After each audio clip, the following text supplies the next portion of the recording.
Peristiwa Isra' Mi'raj ni bila? Peristiwa Isra' Mi'raj ni lepas Allah Ta'ala uji satu Mekah boikot Nabi dengan umat Islam.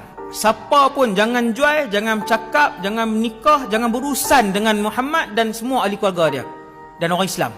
Berapa lama? Bukan 6 hari tau tuan, bukan 2 bulan. Hak orang tak jual beli ni 3 tahun. Sehingga Nabi bawa semua ahli keluarga terdekat dia. Walaupun sebahagiannya tak Islam, tapi semua masih sokong Nabi hak tak Islam pun. Sebab waktu tu kan depa asabiah. Depa asabiah kekeluargaan. Nabi bawa ahli keluarga dia dan orang-orang Islam semua duduk di satu tempat nama Syi'ab Abi Talib.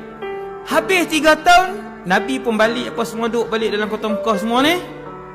Terus Tuhan uji dengan satu ujian yang lagi berat, iaitu kematian sayap ataupun kaki kanan Nabi. Orang yang dianggap kaki kanan Nabi, Abu Talib pula meninggal. Selang beberapa bulan, sayap kiri Nabi ataupun kaki kiri Nabi, tuan tahu siapa? Sayyidatuna Khadijah. Tahun yang sama, tuan-tuan bayang tengok. Nabi tak habis lagi hak Abu Talib. Bukan kata tak habis lagi hak Abu Talib, hak boikot tak sah, baru habis saja. Kematian Abu Talib, kematian Khadijah. Sahabat boleh tengok kesedihan di muka Nabi sallallahu alaihi wasallam. Tahun itu dinamakan sebagai Amu Huznin, tahun kesedihan. Selepas peristiwa-peristiwa berantai yang banyak itulah, selepas ujian-ujian yang tidak berakhir itulah, selepas Allah melihat Rasulullah lulus dengan semua ujian itu, Allah Subhanahu Wa Taala arahkan Jibril.